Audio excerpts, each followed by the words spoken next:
buenas noches, cofrades. Bienvenidos a Cofradías en 7 Televisión. Suena como siempre Soledad de San Pablo, de Pascual Zueco Ramos. En vísperas de difuntos, estos últimos meses tenemos muchos a los que recordar, a los que ya hemos dedicado tiempo aquí, como al padre Gámez o como a Luis Álvarez Duarte. Además de eso, hoy quiero recordarte algunos cofrades que se nos han ido hace no mucho tiempo. Te quiero recordar a Miguel Navas, hermano mayor de Las Penas, que fue y que nos dejó hace 3 semanas. Los cofrades que se nos van dejando en nosotros una huella que nos ayuda, en cierto modo, a seguir creciendo sobre su recuerdo. Pero no puedo olvidarme, por una cierta y cercana relación personal y cofrade, de Carlos Jiménez. Carlos se nos fue este fin de semana, un cofrade y un hombre bueno, hermano del Calvario, y una persona que será muy recordada por todos los que en alguna ocasión tuvimos la suerte de compartir con él conversaciones. Descanse en paz. Y hoy, en el aniversario, en el 109 aniversario del nacimiento del poeta Miguel Hernández, quiero terminar esta introducción con unos versos de su elegía a Ramón Sigé, su gran amigo. Un manotazo duro, un golpe helado, un hachazo invisible y homicida, un empujón brutal te ha derribado. Hoy, en vísperas de difuntos, vamos a hablar de los que no están, pero también vamos a hablar de cofradías, porque estamos muy relacionados. Buenas noches, Jaime Moreno. Buenas noches, Fran. Buenas noches. Pues empezar con una elegía nos lleva directamente a la evocación, ¿no? A los sentimientos de pérdida, de dolor, y a ese pesar nos sumamos. En el programa también hoy nos vamos a sumar al contexto, pero desde otro punto de vista. Nos vamos a sumar desde la historia y desde el mundo de las cofradías. Al fin y al cabo, como cristianos, como católicos, siempre esperamos la resurrección. La muerte siempre es triste, pero siempre tenemos esa seguridad de que hay algo más allá. Buenas noches, Manu. Buenas noches, Fran. Un miércoles más aquí en 7TV para repasar noticias, actualidad, agenda, tertulia, entrevistas. Tenemos un programa hoy muy interesante. Además tenemos algunas sorpresillas. Y lo que vamos a hacer, como siempre, en este tiempo de inicio es hablar de la actualidad. Hoy vamos a hablar de inicio de la parte cultural. Jaime, hemos tenido actividad a lo largo de estos días pasados. Sí, la actividad no cesa. Vamos a comenzar hoy el repaso a la agenda de culto de nuestras hermandades y cofradías, pues con la celebración del 16º aniversario de coronación canónica de la Virgen de la Amargura. La Santa Misa conmemorativa tuvo lugar el pasado viernes 25 de octubre en la ermita de la calle Mármoles, después de permanecer la imagen todo el día expuesta en devoto besamanos. Exposición a la veneración pública que se repitió durante el sábado 26 en la mañana. Este mismo fin de semana, durante los días 25, 26 y 27, se veneró con un solemne triduo a María Santísima del Amparo, en la iglesia San Agustín. El culto finalizó con una función principal el domingo 27 y posterior besamano a la imagen tras la celebración. Y ese mismo domingo 27, pero en la parroquia de San Vicente de Paúl, nos vamos a esa función religiosa de su titular, de la titular letífica de la Hermandad de Humildad y Paciencia, la Virgen de la Aurora. Y terminamos este espacio dedicado al culto interno con el triduo celebrado por el grupo parroquial de María en su dulce resignación y esperanza con motivo del mes del Rosario en los pasados días 23, 24 y 25. El sábado 26 se realizó un rosario claustral en el interior de la parroquia de la Santísima Trinidad. En cuanto a la actualidad fuera de las celebraciones religiosas y dentro del panorama cofrade, destacar una serie de breves de información general antes de pasar al culto externo. Comenzamos con la cofradía de estudiantes, que ha sido la elegida para presidir el Vía Crucis oficial de la agrupación de cofradías. Será la imagen realizada por Pedro Moreira la que centrará el piadoso ejercicio del Vía Crucis en la catedral el 28 de febrero de 2020. La decisión viene motivada por la celebración del 75 aniversario de la fundación de la Corporación de la Iglesia del Santo Cristo de la Salud y San Sebastián. También tenemos que informar sobre noticias de restauraciones. La semana pasada, el día 24, el jueves, la Archicofradía de la Sangre aprobó en Cabildo Extraordinario las modificaciones en el proceso de restauración de la Virgen de Consolación y Lágrimas, tras encontrar en las pruebas preliminares practicadas a la Dolorosa casi la totalidad de la policromía original. Francisco Naranjo pondrá en valor esa policromía, tal y como nos comentó aquí el miércoles pasado en 7 Televisión, y además será este mismo autor el que lleve a cabo los trabajos de restauración de María Santísima de las Penas, como así fue firmado ese contrato el día 27 de octubre y la talla, ya ayer martes 29, fue retirada del culto para que Naranjo, Francisco Naranjo, realizara esos trabajos de restauración. Y en cuanto a la actualidad musical pues, y de nuestras bandas, destacar el concierto homenaje al maestro Eloy García que tuvo lugar el pasado sábado en la iglesia de Santo Domingo, en el que la banda de música de la Soledad de Mena interpretó diferentes marchas compuestas por el maestro. También, y dentro del capítulo de los nombramientos de cara a los actos de la próxima Cuaresma y Semana Santa, la Hermandad de la Salutación ha hecho público el pintor que realizará el paño que porta la Santa Mujer Verónica, que será realizado para la Semana Santa de 2020 por el pintor José Antonio Jiménez Muñoz. Al mismo tiempo, la cofradía también ha hecho público el nombre de Marta Jiménez, periodista y cofrade, que será la encargada de dar a conocer la obra. Buena noticia la de poder escuchar a nuestra compañera Marta. Y para terminar este bloque seguimos hablando de periodistas, en este caso de Esther Requena, que fue la encargada de presentar el pasado viernes, la Saeta de Otoño, esa edición otoñal que realiza el órgano oficial de la agrupación de cofradías, con una portada, como estamos viendo en pantalla, del Señor del Prendimiento, y de regalo un libro sobre la historia de las Reales Cofradías Fusionadas. En cuanto al culto externo al que pasamos, comenzamos con el rosario público y visita a los enfermos impedidos del barrio de Capuchinos que realizó el sábado, desde las 6 de la tarde, la congregación de la Divina Pastora de Málaga. Tras la visita a los enfermos del barrio, tuvo lugar una Eucaristía para toda la comunidad parroquial. También el pasado fin de semana hemos podido asistir a los últimos rosarios públicos en este mes de octubre. El sábado fue el grupo parroquial de Jesucristo en su Pasión y Nuestra Señora de los Desamparados, quien a las 8 inició su rosario desde la parroquia de Santa María Goretti, después de la celebración de su Eucaristía. Y acabamos este bloque de rosarios y de cultos externos hablando del tradicional rosario de la Aurora de la Hermandad de la Sentencia, de la Virgen del Rosario. Una procesión que estamos viendo ya en pantalla, que se realiza desde el año 38. El cortejo salió a las 8 menos cuarto desde la iglesia de Santiago, se dirigió hasta la abadía del Císter, donde se rezó, se llevó a cabo una oración con los hermanos de la Cofradía del Santo Sepulcro. A la vuelta, a partir de las 9:30, se incorporó la banda de música de la Soledad de Mena y la comitiva que volvió por la calle San Agustín fue también saludada por la Hermandad de la Pollinica. La Virgen entró en torno a las 11:30 de la mañana y una vez en el interior del templo se interpretó la marcha que dedicara Perfecto Artola para la Virgen. Jaime, y tenemos además más culto externo, lo que pasa es que este nos pilla algo lejos. Este es muy externo, y es que ahora que como punto, y aparte de toda esta actualidad cofrade que tenemos en Málaga, les vamos a contar una noticia que traspasa cualquiera de los ámbitos imaginables. En este programa nos hemos hecho eco de acontecimientos que han pasado en la provincia, en nuestra comunidad autónoma. Hemos llegado hasta Madrid, pero hoy vamos a rebasar todas las fronteras porque nos vamos a ir hasta Taiwán. Curiosísimo. En concreto a la localidad de Kaohsiung, donde el pasado domingo se conmemoraba el 160 aniversario de aquella diócesis. Y a petición del obispo, Monseñor Peter Liu Chen-chung, el sacerdote y misionero de origen malagueño José Eugenio González, rector del Seminario Diocesano Misionero Redemptoris Mater de aquella diócesis, ha organizado una procesión con los seminaristas y miembros de la parroquia al más puro estilo de nuestra ciudad. Nuestra Semana Santa evangelizando y transmitiendo el mensaje de Cristo a miles de kilómetros, Jaime. Sí, noticia sorprendente, y intentaremos que algún día esté el Padre José Eugenio con nosotros y con todos vosotros, y porque seguro que tiene muchísimas cosas interesantes y curiosas que contarnos.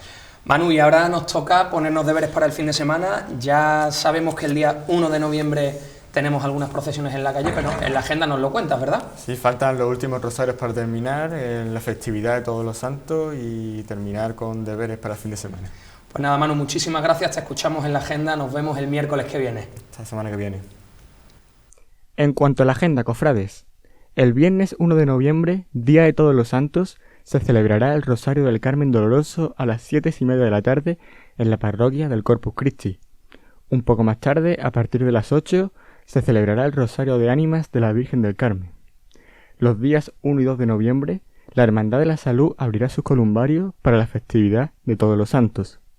También, estos mismos días, la Hermandad de Mena abrirá sus columbarios en esta festividad. Y para terminar nuestra agenda, el sábado 2 de noviembre también se celebrará el Rosario de Nuestra Señora de Esperanza y Refugio de los Ancianos, a las 6:10 de la tarde en el Asilo de los Ángeles. Y de vuelta tras la agenda y haciéndole caso a nuestro compañero Manu, vamos a hablar de actualidad. Vamos a hablar con Juan Sebastián Beltrán, el hermano mayor de la Archicofradía del Carmen, que este viernes, día 1, celebra el Rosario de Ánimas, que lleva celebrando desde el año 2003. Un rosario de ánimas multitudinario y además en el que vemos a la señora con una estampa muy distinta a la que estamos acostumbrados a verla en julio. Así que, Juanse, muy buenas noches. Buenas noches. Muchísimas gracias por estar con nosotros. Nada, es un placer. Porque estáis ya casi, bueno, con todo preparado. Pues sí, pasado mañana pues la Virgen del Carmen saldrá por las calles del barrio, una procesión en la que la Virgen pues recorre lo que quizá en julio no le da tiempo a hacer, ¿no? Que son esas callecillas del Perchel. Bueno, Jaime Moreno, una entrevista que tenemos y que hemos preparado hoy con muchas ganas porque tenemos mucho de qué hablar, del pasado, de presente y de futuro. Porque la Virgen del Carmen es pasado, es presente y es futuro, y para seguir un orden lógico vamos a empezar por el pasado. Y vamos a remontarnos pues al origen, ¿no? Que es que, aunque pueda resultar extraño al gran público, el ejercicio del rezo del Santo Rosario de Ánimas y Fieles Difuntos va aparejado desde el origen de la fundación del Carmelo a la Virgen, que rescata las almas del purgatorio por mediación de los ángeles. En Málaga la devoción a la Virgen del Carmen surge durante el siglo XVI y lo hace unida al culto a las almas del purgatorio. ¿Cómo está interiorizado dentro de la cofradía y en los hermanos el lema: en la vida protejo, en la muerte ayudo y después de la muerte salvo? Pues bueno, precisamente con la procesión del próximo día 1 marcamos el carácter de la Virgen como protectora y patrona de las ánimas del purgatorio, ¿no? Antes de este rosario, pues bueno, sabemos que en julio la fiesta es lo que reina alrededor del Día de la Virgen, y sin embargo pues en noviembre tenemos la vertiente pues quizás menos conocida, pero porque lo que más se conoce de la Virgen es la parte marinera, patrona de los marineros, pero sin embargo la más interiorizada en los devotos de la Virgen precisamente es la de las ánimas del purgatorio, ¿no? Y es lo que hace que la vocación del Carmen sea tan universal. Bueno, también otra de las labores asistenciales tradicionales de las órdenes religiosas, en este caso la carmelita, es el uso del escapulario desde el siglo XIII. Jaime, además, una leyenda que tiene su historia. Sí, bueno, el escapulario, que ha sido utilizado por muchísimas órdenes, como tú has dicho, como instrumento de salvación, pues en el caso de la orden carmelita hay que recordar la entrega del escapulario a San Simon Stock, fundador de la orden del Carmelo, por parte de la Virgen, diciéndole: esta es una señal de salvación para ti y para tus hermanos. Los que mueran vestidos con él se salvarán.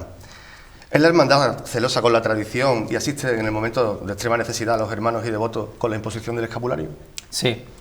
De hecho, nosotros tenemos a gala y nos enorgullece de que nuestra enseña es el escapulario, no tenemos medalla. Tan solo se hizo una medalla como algo ocasional para la coronación canónica, que la portamos el día del aniversario de la coronación canónica, pero nuestro símbolo distintivo es el escapulario, ¿no?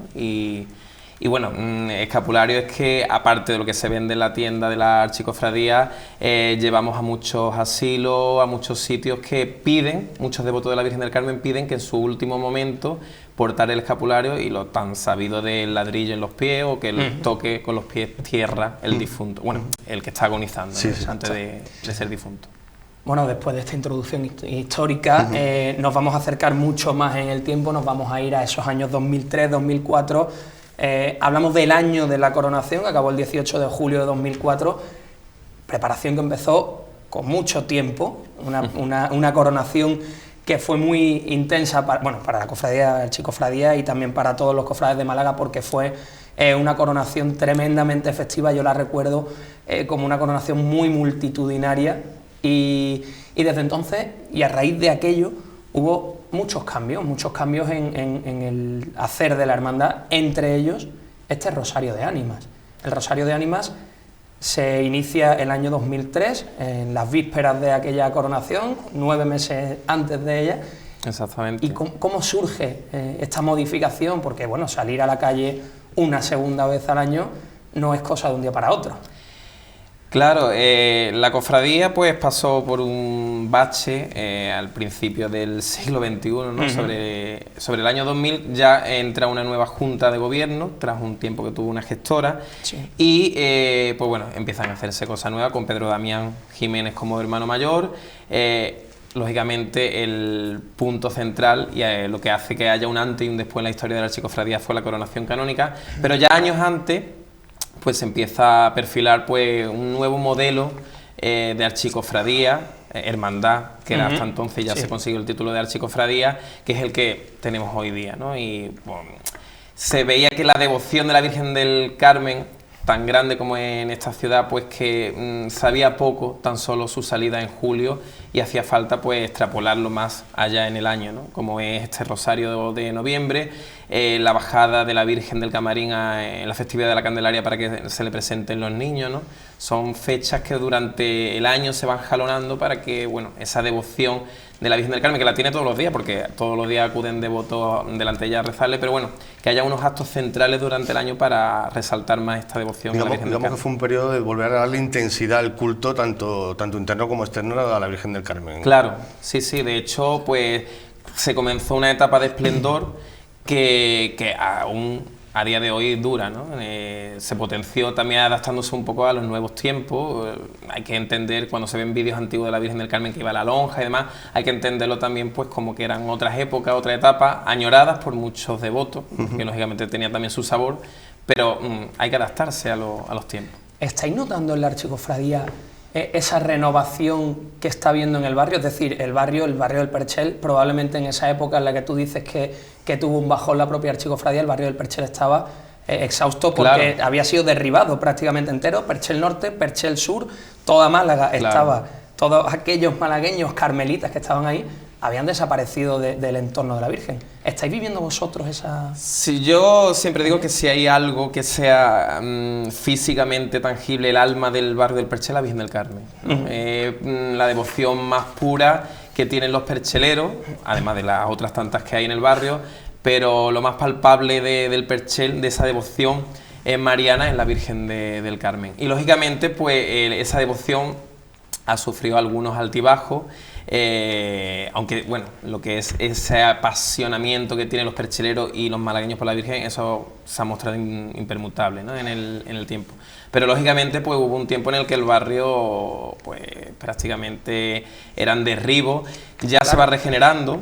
Aunque bueno, yo siempre digo que el Perchel está en toda Málaga, ¿no? Porque allí donde hay un perchelero hay un trozo de Perchel, ¿no? Aunque no vivan en el barrio, vengan el día de la procesión. Pero es que es tal cual, porque el Perchel está diseminado por toda Málaga porque hubo tanta gente en aquellos años que tuvo que abandonar el barrio. Ha habido tanta gente que vivía en los antiguos callejones del Perchel. Una diáspora, vamos, de percheleros. Efectivamente, totalmente. Fue una diáspora.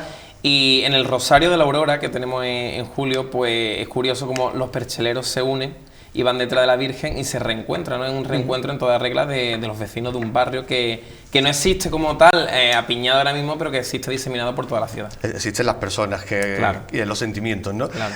Ha hablado Fran de la doble salida, tú acabas de hacer referencia al rosario de la procesión de julio. ¿Cómo vive la archicofradía la diferencia de carácter entre uno y otro rosario? ¿Y qué matices nos puedes aportar de la manera y la intensidad con la que se vive y el carácter, ¿no? Pues hay muchas personas que de fuera de la archicofradía, porque siempre desde dentro cuesta más analizarse uno mismo, ¿no? Es preferible que te lo digan los que están fuera, y nos dicen que es curioso como una archicofradía tan festiva en el mes de julio, de gloria, porque nuestro carácter de gloria lo llevamos por los cuatro costados, pero cómo cambiamos, como si fuera que mudamos la piel en el mes de noviembre con el rosario de ánimas, ¿no? Le damos una vertiente completamente diferente. Incluso, de alguna manera, la archicofradía ha educado, entre comillas, ese término, al devoto a guardar silencio en el rosario del día 1, a realmente pedir por los difuntos, que es lo que se va pidiendo en el transcurso del rosario. Entonces, pues ni se escuchan guapas, ni se escuchan vítores, ni palmas. La gente sabe a lo que va, que es un rosario pues de difunto y de luto. Digamos que a convertir el rezo en protagonista y el silencio en el fondo y escenario, ¿no? Exactamente. También llama mucho la atención, porque todo lo que ocurre en el Perchel, no solo con el Carmen, también ocurre con la Misericordia, todo lo que ocurre en el Perchel siempre vive unas vísperas especiales. Lógicamente, por lo que estamos hablando ahora mismo, este rosario de difuntos no pide tanta víspera, no pide a lo mejor tanta preparación festiva, pero ¿cómo se viven las vísperas de este rosario? ¿En qué grado? Ayer fue la entrega de puestos a mujeres de trono, a monaguillos, etcétera. ¿Qué ambiente se vive en estos días en la archicofradía? Pues todos los que somos cofrades sabemos que para poner lo más mínimo en la calle se necesita un preparo, ¿no? Una preparación previa y demás, y bueno, pues aunque una procesión sencilla comparada con el mes de julio, que la de julio pues no tiene parangón, porque realmente de meses de trabajo, pero bueno, aunque una procesión sencilla, queremos que todo hasta el más mínimo detalle esté cuidado en la calle. Creo que al ser una archicofradía de una devoción tan grande, una Virgen coronada, y que tanto significa para la ciudad, no podemos hacer las cosas a la improvisación, y digamos que Carmen Coronada tiene una marca que hay que cuidar hasta el más mínimo detalle. Hablando de esos detalles y de esos cuidados, quería preguntarte que en cuanto a la composición del cortejo, rezos, horarios, recorrido por las calles de la feligresía, ¿hay alguna novedad respecto a años anteriores? Y cuéntanos cómo se va a desarrollar de principio a fin, desde que salís hasta que Pues nosotros acabe el comenzamos ejercicio. a las 7 de la tarde con la celebración de la Eucaristía allí en la parroquia, y acto seguido, una vez que finaliza, pues aproximadamente a las 8 de la tarde se inicia lo que es el cortejo del Rosario desde el interior del templo. El cortejo va formado por tanto hermanos como devotos con cirio. Después pues una pequeña presidencia de la Junta Permanente, Junta de Gobierno, y ya el cuerpo de acólitos y la Virgen en sí, que lleva el acompañamiento musical de la Banda de la Paz. Hay gente que pregunta que bueno, que si es un rosario de difuntos, que como que se lleva una banda, pero es que la banda va tocando estrictamente marcha fúnebre, ¿no? No tiene por qué estar reñido la música con el momento de la defunción, porque de hecho hay marchas fúnebres creadas por grandes músicos. Yo creo que la marcha fúnebre seguramente en muchos contextos puede arropar también el silencio, puede acompañar el silencio, el recogimiento del ejercicio. Creo que lo hace porque en la historia de este rosario vespertino comenzamos sin nada de música. Después evolucionamos a una capilla musical y después hemos acabado con la banda de música, y creemos que la banda ayuda a que se guarde más silencio en la calle. Sobre todo un rosario que salimos a las 8 de la tarde, que no es lo mismo que uno de la Aurora, que las calles están más vacías, que invita más al silencio. A las 8 de la tarde, un día festivo, pues ya la ciudad da un propio ruido de por sí, que yo creo que la banda de música, pues como se suele decir, amansa la fiera, ¿no? La música amansa la fiera. Los rezos se intercalan con las marchas, y sí, se van intercalando. Y en cuanto al recorrido, el de los últimos años, el hábito. Este año contamos con una novedad, y es que bueno, en el año 2003, que fue el primer rosario, se hizo un recorrido, y desde el 2004 se ha venido repitiendo un mismo recorrido hasta el año pasado. Pensábamos de que bueno, que hay que renovarse, ¿no? Renovarse o morir, dice el refrán, también porque las cosas cuando se convierten en monótonas pues llega un poco a aburrir, digamos. Entonces pues ese ha sido nuestro principal motivo por el cambiar el recorrido, y además porque para que la Virgen pase por calles que lleva años sin pasar. Concretamente una de las calles por la que pasamos, que es Huerto de la Madera, que quedan casas de toda la vida del Perchel, la Virgen no pasaba desde el año 2003, ¿no? Entonces también ha sido el motivo por el que hemos querido este año pues hacer un recorrido nuevo y adentrarnos también un poco en la manzana pequeña de calles antiguas que aún le quedan al barrio del Perchel. La parte de atrás de Callejones del Perchel, esa zona que hay entre Callejones y Calle Ancha. Y Calle Ancha, exactamente. Que Calle Cuartelejo. Cuartelejo es la primera calle Cuartelejo, Malpica, Calle Arco, Huerto de la Madera, cogemos un trocito Callejones del Perchel, y ya cogemos Montalbán, Calle Ancha, Medellín y Peregrino, y regreso al templo. Bueno, ya más o menos lo tenemos todo claro, los deberes listos. La procesión ya está pasando. Exacto, ya hemos hablado del pasado, hemos hablado de presente, y vamos a enlazar el pasado muy reciente con el futuro ilusionante. 17 de septiembre, primera piedra de la futura Casa Hermandad de la Archicofradía, en los terrenos del antiguo Convento del Carmen. Bueno, un sitio único, un sitio, me imagino, que soñado por todos los archicofrades, pero sobre todo, ¿qué plazos manejáis? ¿Qué proyecto tenéis? ¿Cómo va a ser esa futura Casa Hermandad? Pues tú lo has dicho bien, Fran, de sueños, porque yo creo que esto es el sueño de la Archicofradía del Carmen. Jamás podíamos pensar que la Casa Hermandad definitiva de la Archicofradía la tuviésemos donde nace la devoción del Carmen y se irradia a toda Málaga y a toda la costa de la ciudad, ¿no? Como fue el convento de los Carmelitas. Es una obra que ha empezado, como bien has dicho, la primera piedra se puso el 17 de septiembre, el plazo de ejecución previsiblemente va a ser 2 años, y pues bueno, pues cuando Si todo va bien y está en esos 2 años, pues tendremos nuestra casa hermandad en lo que eran las antiguas celdas de los frailes carmelitas, ¿no? Es un edificio que va a ser compartido por otros colectivos del barrio, pero que, bueno, a nosotros, la Archicofradía, pues el ayuntamiento ha tenido a bien, pues, cedernos una porción de ese edificio, en el que va a haber una planta baja, que va a ser el Salón de Trono, una primera planta en el que va a ir el Tesoro de la Virgen, manto, ajuar, todas las joyas que tiene, la corona de coronación y demás, y después una tercera o una segunda planta, mejor dicho, que va a ser la parte administrativa, tesorería, albacería, secretaría, despacho de hermano mayor y demás. Genial. Pues estábamos engarzando presente y futuro, y quería hacerte una pregunta que a lo mejor te la hago en nombre de numerosos cofrades, porque es una curiosidad o un interés que tiene muchos devotos de la Virgen del Carmen y muchos cofrades. Y es que se habla con insistencia de los problemas de iluminación que el trono de la Virgen del Carmen tiene en su procesión de julio, ¿no? Yo sé y tengo entendido que estáis poniendo muchísimo empeño en buscarse las soluciones más adecuadas. ¿Habéis tomado ya alguna decisión en este sentido? Pues sí, el trono es la pregunta del millón, efectivamente, que me hace todo el mundo, y bueno, es un proyecto que en su día, cuando se inició, no se pensaba que se iba a dilatar tanto en el tiempo, como finalmente así ha sido, pero bueno, desde que hemos entrado esta actual Junta de Gobierno, en cuanto al tema patrimonial, ha sido nuestro primer objetivo. Lo que pasa es que también pensamos que, ya que quien espera lo mucho, espera lo poco, ¿no? Queremos que el trono se siga realizando en un taller malagueño, ante, bueno, el mal resultado que hemos tenido en el taller que se estaba haciendo. Entonces queremos que sea aquí en Málaga. Apostamos por Manuel Toledano, que bueno, fuimos primero a Fernando Prini, su diseñador, para que él retomase el dibujo del trono, un dibujo que había sido redimensionado, rediseñado. Entonces queríamos volver al origen. De las manos de Fernando Prini, pues nos hemos puesto en el origen del trono, se lo hemos llevado a Manuel Toledano, y entonces él va a ser el que pues siga o prácticamente rehaga el trono, porque hay muy poquito hecho. Tan solo está la peana en la que la Virgen procesiona y después el frontal.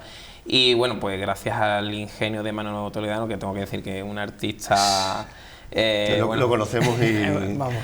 Pues se ha roto la cabeza, ha hecho como una especie de cubo de rugby para bueno, aprovechar lo que hay y seguir con la labor del trono. Lo que pasa es que, bueno, está tan solicitado Manuel Toledano que nos hemos tenido que poner a la cola, y lo que sí es que estamos dando pasos cortitos, pero pasos firmes hacia bueno, que veamos la Virgen del Carmen por fin con su trono ya terminado. Creo que lo más importante es que las decisiones se han tomado, ahora ya tienen que realizarse, pero las decisiones ya están tomadas. Sí, incluso, pues bueno, el trono irá, como digo, con sus dimensiones originales, más pequeñas, y si cuando llegue el momento, pues si lo estima oportuno el párroco y demás, la Virgen, pues cuando termine la procesión, terminará dentro del templo y no en el patio como lo lleva haciendo toda la vida, ¿no? Pues, entonces, otro acierto más y otra ganancia más para la hermandad. Claro, nosotros vemos que no es la manera más idónea de que termine la procesión, y entonces pues el trono ya está medida la puerta y demás para que el trono pueda introducirse dentro del templo.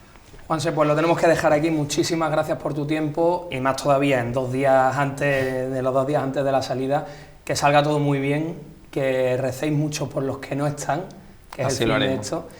Y muchísimas gracias. Esperamos seguir teniendo buenas noticias de la Archicofradía del Carmen. Muchísimas gracias a vosotros. Nosotros nos vamos a ir a publicidad, pero os vamos a dejar una sorpresita. Una sorpresita porque este viernes a las 7 de la tarde, 7 Televisión en Andalucía te va a ofrecer un concierto que dio Cigarreras hace unos días en el teatro, ni más ni menos que en el Teatro Romano de Itálica. Te vamos a dejar una marcha para que vayas entonándote y para que el viernes o luego en YouTube puedas ver esta retransmisión. Vamos a escuchar Noche de Lunes Santo. Escúchala, quédate tranquilo que en un ratito estamos de vuelta. Hasta ahora.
Pues después de haberte dejado con esa marcha Noche de Lunes Santo, de ese concierto magnífico de cigarreras que vas a poder ver este viernes a las 7 de la tarde en 7 Televisión, vamos a seguir con este programa, un programa que, bueno, como ya te llevamos diciendo desde el principio, queremos darle un sentido especial. Estamos en víspera de las festividades de Todos los Santos y los fieles difuntos y no podemos entender el origen histórico de las hermandades, de lo que hoy tenemos, si no nos vamos a esos orígenes como mutuas de enterramiento, mutualidades de enterramiento. Hoy vamos a hablar durante toda esta segunda parte con Federico Fernández Basurte. Ha sido hermano mayor de la Cofradía del Amor, ha sido pregonero de la Semana Santa en el año 99, ahora mismo se dedica a toda su labor docente en el Colegio de los Hermanos Maristas de Málaga y hemos querido recuperar y partir de sus investigaciones para tener una conversación con él y llevarte a casa pues todos estos orígenes que tenemos en el mundo cofrade,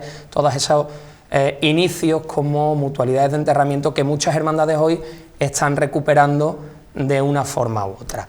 Federico Fernández Basurte, muchísimas gracias por estar con nosotros, muy buenas noches. Buenas noches, encantado de estar aquí. Yo ya sabes que siempre que hemos coincidido en televisión, te lo he dicho porque es verdad, para mí es un placer poder compartir mesa contigo. Pues muchas gracias y para mí un placer poder estar aquí y unirme a vuestra andadura reciente y participar. 7 programas llevamos nada más, así que en los inicios. Pues Federico, hoy hemos preparado, sobre todo Jaime, que es el cerebro pensante y sobre todo el investigador en historia e historia del arte. El curioso impertinente, como diría Cervantes, el curioso impertinente. Efectivamente. Y vamos a hablar, vamos a hacer un recorrido cronológico. Vamos a hacer un recorrido histórico, sí, porque las hermandades y cofradías de Semana Santa nacen como nacen y de dónde nacen, ¿no? En España se asientan más o menos en torno al siglo XIII, o sea que nacen en un bajo medievo y evolucionan en la Edad Moderna y llegan al presente con una serie de variables y de variantes que vamos a intentar que Federico, uno de los pocos historiadores que se ha atrevido a investigar en la causa, pues nos dé luz y nos aclare cómo son esos procesos, claro, y cómo han basculado a lo largo de la historia, ¿no? Hablamos de esos inicios como hermandades del siglo XIII, siglo en el que Málaga todavía estaba bajo dominación musulmana. Correcto, por eso he dicho que aquí llegamos más tarde. Me he ceñido al panorama nacional, pero realmente en Málaga hasta el 16 no tenemos la fundación de las primeras hermandades, ¿no? A principios del 16. Efectivamente, estamos hablando ya de las cofradías en la Edad Moderna que se transforman en organismos de servicio, Jaime, mutualidades, como ya he comentado antes. Totalmente, ofreciendo un seguro de enfermedad y ante la muerte, ¿no? Pero estas cofradías tenían un sustrato que arrancaba del medievo, ¿no? De la piedad medieval, ¿no? Entonces, quería preguntarle yo a Federico que de forma permanente que arrastra esta piedad, asociacionismo y religiosidad medieval hacia la Edad Moderna y que se mantiene de forma invariable en esta Edad Moderna. De las raíces, de los orígenes bajo medievales que has comentado, aquellas cofradías o aquellas instituciones tenían un carácter fundamentalmente penitencial y de alguna manera ese carácter penitencial asociado a la pasión permanece.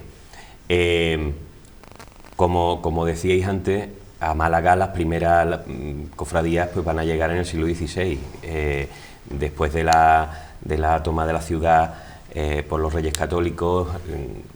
Justo casi a continuación podemos encontrar los primeros rastros de primeras expresiones penitenciales en la ciudad asociadas a la Semana Santa. Ahí no podemos hablar todavía de cofradías. Tendremos que esperar a la llegada de las primeras órdenes religiosas, de los primeros conventos, de las primeras fundaciones, para empezar a conocer las primeras hermandades, sus primeras instituciones, y ahí ya sí vemos ese rasgo penitencial asociado con esas otras funcionalidades de las hermandades que son las que se van asentando en la Edad Moderna. Estamos en un periodo de transición entre esa cofradía medieval y la cofradía moderna, y en esa época un clima de cierta indefensión, de miedo ante guerras, epidemias, enfermedades contagiosas, catástrofes naturales, un panorama que se presenta desolador. Claro, ¿qué papel juegan ahí las cofradías? Tendríamos que intentar, pasa es que tenemos poco tiempo para eso, pero intentar pintar el panorama en el que vivía el hombre y la mujer de la época, ¿no? Donde la muerte estaba tan presente y era tan cercana. y donde el clima de violencia, no en el sentido solo de la violencia de la agresión, ¿no?, sino de eso, de la cercanía de la muerte catastrófica, ¿no?, de las pestes, que eran algo periódico, de las hambrunas, el fenómeno de lo incurable, ¿no? Claro, de las enfermedades en un contexto en el que la medicina tenía tan poquísimos recursos y se asociaba más todo a lo mágico y a lo sobrenatural, porque no había herramientas para interpretar aquello. Entonces, el buscar una manera de hacer un buen paso a la otra vida, el miedo a morir sin dejar un buen tránsito asegurado, y poder de alguna manera enjugar aquella, como en algún documento aparece, por las penitencias que no haya cumplido bien, ¿no?, que es algo significativo, ¿no?, y dejarlo asegurado mediante las misas, los sufragios, las mandas, incluso en el testamento dejar bienes a una imagen religiosa o a un convento, y hacerse acreedor de que lo recibieran en el cielo, como Dios manda, pues eso era movido fundamentalmente por ese miedo que tú has comentado, ¿no? Has comentado la vieja idea arcaica, ¿no?, de atribuir o relacionar enfermedad y pecado. Hablamos de la enfermedad como algo punible, ¿no?, como castigo. Y bueno, también se da, claro, cuando hay un mal hay un remedio, y el remedio que se optó en esa piedad medieval era la sanación creencial, ¿no? El me salvo por la fe y por... Es curioso porque se sabe de diferentes imágenes, patrón del Cristo de la Salud, por ejemplo, de Málaga, que aunque sea una imagen de pasión, poco tiene que ver con las cofradías y con el contexto cofrade. Es curioso que eso o no se ha estudiado o las cofradías eran absolutamente irrelevantes en esa sanación credencial al principio, en cuanto a sus imágenes, ¿no? No tenían ese poder o ese valor dado por la sociedad, ¿no? Es verdad que las imágenes en torno a las cuales se mueven las cofradías no tienen ese valor taumatúrgico, si queremos llamarlo así, de curación, ¿no? Valor que sí tienen otras imágenes de una manera muy clara, como has comentado, el del Cristo de la Salud, que se vincula directamente a la epidemia de 1648-1649 y su aparición de una manera milagrosa. Esto es para contarlo, ¿no?, porque es un momento en el que aparece una imagen en un carro y entre el público que está en la plaza junto delante del ayuntamiento, una voz de un niño: miren por dónde viene ese Santo Cristo, ¿no? Y el Santo Cristo venía en un carro de una mudanza, y como los mayordomos de la Hermandad de la Esperanza, que estaban en el ayuntamiento, formaban parte del cabildo, sacan al Cristo y lo meten dentro.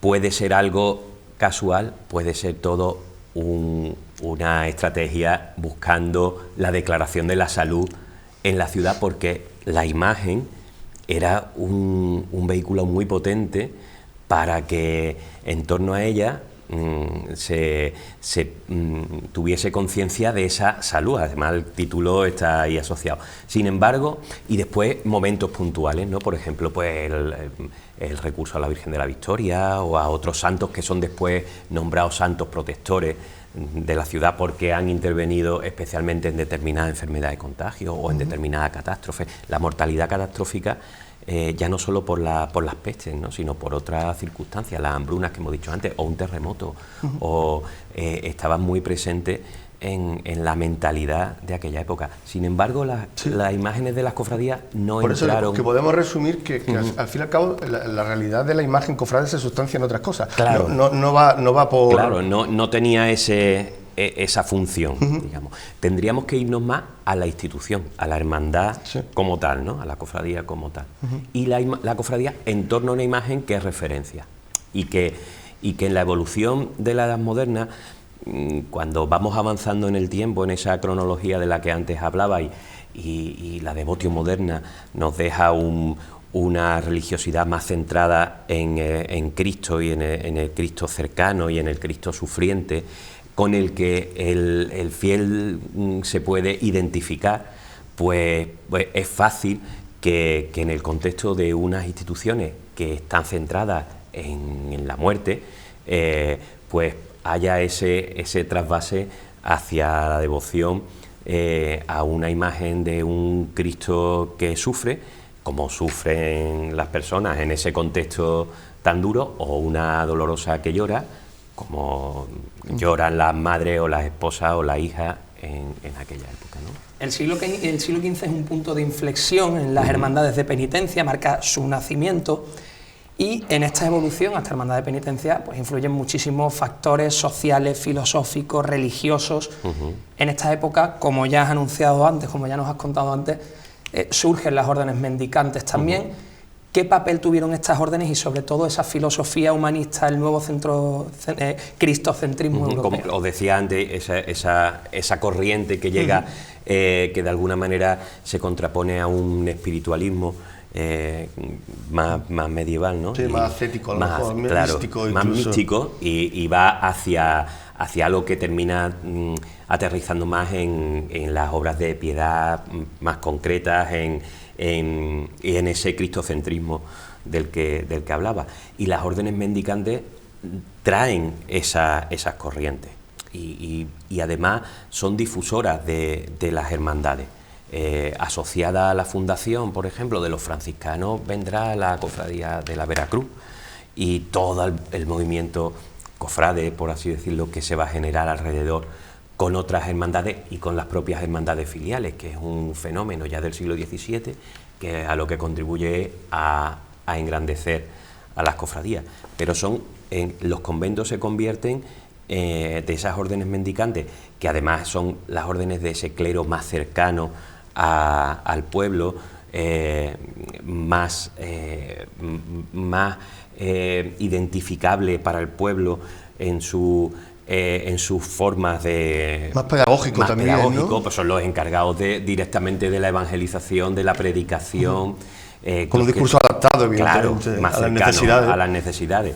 Pues ellos van a tener en sus conventos a las cofradías allí asentadas, ¿no? Podemos afirmar que sin la presencia de las órdenes religiosas, la Semana Santa pues no sería lo que... No se parecería en Claro, nada, no sería absolutamente en nada.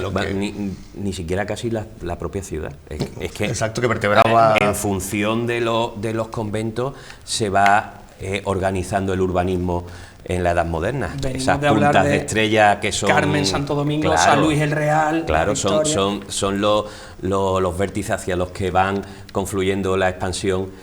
Primero intramuro, después cuando superan los muros de la ciudad, van en torno a esos conventos, ¿no? Pues lo vamos a centrar ahora en las corporaciones en sí mismas, y que en cierto modo estaban constituidas de una forma similar a la actual, pero con notables variaciones por el paso del tiempo, ¿no? ¿Cómo se produce el ingreso? ¿Cómo cualquier persona podía ingresar solamente en una hermandad? ¿Qué se buscaba con ese ingreso? ¿Y qué relaciones se establecían entre los miembros de la misma? Mira, cuando hablamos de hermandades tenemos quizás la tendencia, porque así nos lo hemos ido contando o nos lo han contado, a parcelar mucho y a pensar en tipos de hermandades distintas, ¿no? Y hemos hablado de hermandades de enterramiento y puede aparecer el concepto de hermandades gremiales, puede aparecer el concepto de hermandades penitenciales, y tenemos que primero quitarnos esa idea preconcebida y a unas hermandades que eran prácticamente un todo en uno. Ni las hermandades de Semana Santa o que tienen como imagen titular una imagen relativa a la Pasión, como tal gremiales, solo exclusivamente gremiales no las tenemos. Tenemos hermandades a las que acuden un número especialmente significativo de determinado oficio, pues más plateros que van a la Veracruz, o más toneleros que van al Paso, ¿no? Al Dulce Nombre. Pero las hermandades específicamente gremiales son otra cosa.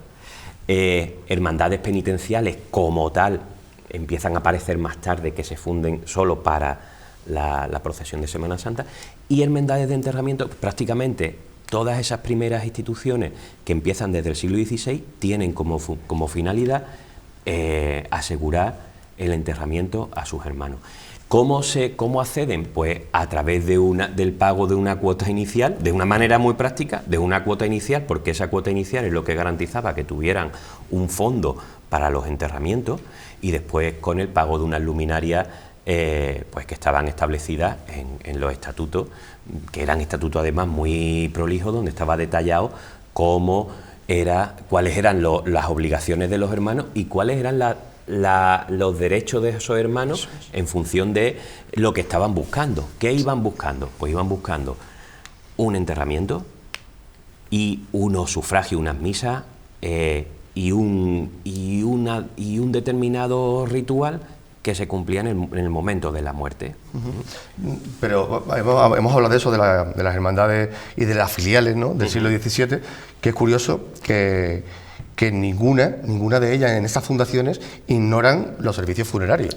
De hecho, pues en algún momento, aunque sean hermandades de penitencia, cofradías penitenciales, la penitencia pasa a un segundo aspecto totalmente si no hay recursos. Si no hay recursos, los estatutos lo dicen claramente y lo siguen diciendo incluso en estatutos ya del siglo XIX.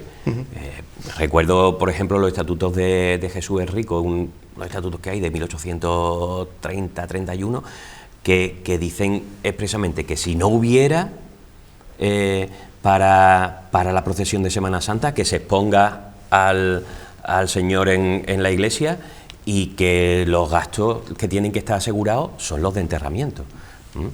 Entonces, ese plano penitencial no era prioritario, el prioritario era cumplir con las obligaciones del enterramiento. Pues mira, para terminar ya, y antes de dejarte con una última pregunta que seguro que te quiere hacer Fran,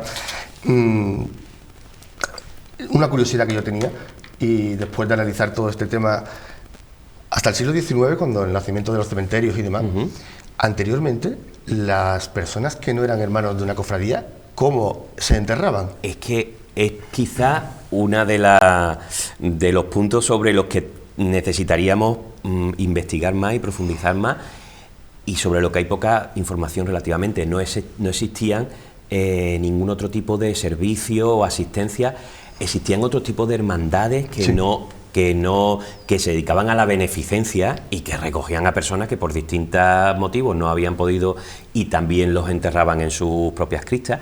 Pero también se hablan y hay testimonios, por ejemplo, a través de documentación municipal, de cómo se hacían enterramientos a las afueras de la ciudad, cavando una fosa en el suelo y enterrando sin más. Y eso... Osarios comunes, vamos, en muchos casos. Tumbas comunes, enterramientos comunes se daban, por ejemplo, en las mortalidades catastróficas. Claro, y se hacían esos carneros que se hacían a las afueras de la ciudad, se enterraban en fosas comunes, se cubría de cal viva. Cuestión de salubridad también. Era una cuestión de salubridad, pero en el día a día, pues por ejemplo, un enterramiento en una fosa que después... queda el testimonio de cómo, por ejemplo, los perros excavaban aquellas tumbas. Y entonces, como era un problema, se generaba un problema porque era una situación pues de transmisión y contagio. Claro, de transmisión y también de indigna para los cadáveres. Para los cadáveres, claro. Y muy brevemente, ¿qué queda hoy de esas hermandades? Pues quedar de esas hermandades, nos queda la historia, nos quedan las propias hermandades que se han ido renovando con el tiempo, cuando después del siglo XVIII y especialmente en el siglo XIX empieza a perderse esa función, pero en el día de hoy tendríamos que mirar a los columbarios, por ejemplo, y una renovación de esa finalidad. Ya no es la finalidad del enterramiento, pero de alguna manera se ha vinculado la existencia de las hermandades penitenciales con el enterramiento, y de alguna manera con otra función a la que antes no hemos aludido, que es la función de la sociabilidad, esa creación de redes, la compañía en el momento de la muerte, en torno a las cofradías, que sigue presente hoy en día, y de una manera muy especial con esos columbarios que han venido a cubrir otras necesidades de la hermandad, pero que también es un estar cerca por parte de los cofrades de sus titulares en una crista o cerca de donde están. Podemos hablar de una reinterpretación de nuestros orígenes. Claro, es una reinterpretación, una reinvención, una reinvención de aquella función primitiva. Pues Federico, muchísimas gracias por Gracias estar a con nosotros. vosotros. Se nos ha pasado volado el tiempo. A mí también. Pues cuando quieras ya sabes dónde estamos. Pues yo encantado de venir cuando queráis. Ha sido un placer. Jaime, nos vemos la semana que viene. Nos vemos la semana que viene con una entrevista a un hermano mayor de la En cofradía, la cofradía de Santa Cruz. Y también vamos a tener una segunda parte muy cultural. Ya os iremos contando en redes, ya te vamos a decir en redes lo que tenemos. Lo que sí nos queda muy claro hoy es que hemos hablado de la muerte, hemos hablado de los fieles difuntos, pero como cristianos, como católicos, siempre nos queda la esperanza de la resurrección.